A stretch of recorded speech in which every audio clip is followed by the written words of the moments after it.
What's going on, all you sports and gambling fans out there? Today it's only me, and I'm talking some NFL. And obviously it's way too early in the season to speculate about anything, but hey, at least when it starts, we can have an idea of what to expect. So let's start it with the AFC North in this case. And let's start with the team that it's mostly the one that everybody likes to watch, at least in my case. The Baltimore Ravens at plus 3,000 to win the Super Bowl. Now, since the Joe Flacco deal, the Ravens have had to say goodbye to several key players due to finances. And this offseason was no different. Now, the two big losses were very underrated defensive end linebacker Pernell McPhee, who signed with the Bears, and number one receiver Torrey Smith, now a San Francisco 49er. But losing defenders to free agency is nothing new for Baltimore.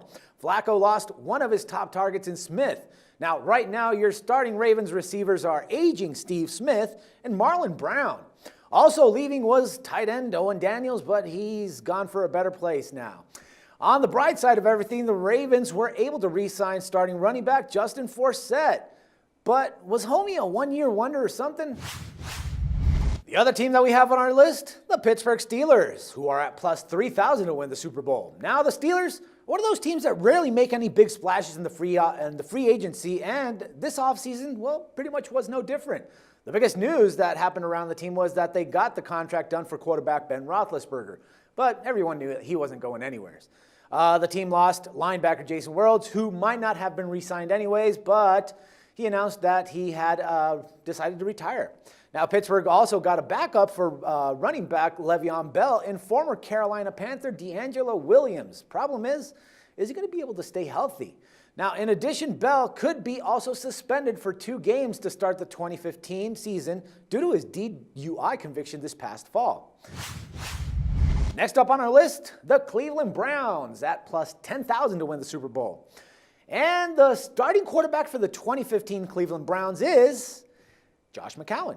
And that looks likely because Johnny Manziel's off-field issues kind of, throws that all the way out of the garbage. And anyways, the former Heisman Trophy winner looked kind of terrible when he actually did play. Now, Luke McCown essentially replaces last year's starter Brian Hoyer, who signed with a much better team, the Houston Texans. Now, Cleveland thought it might be a deal to actually re-sign top tight end Jordan Cameron, but at the last minute, he actually decided to go to Miami for some particular reason that nobody understands why, but he did. Anyways, Cameron had 48 catches for 424 yards and 2 scores in 2014. The Browns, once again, are going to have a terrible group of pass catchers, with Josh Gordon going to be selling cars again this 2015 season.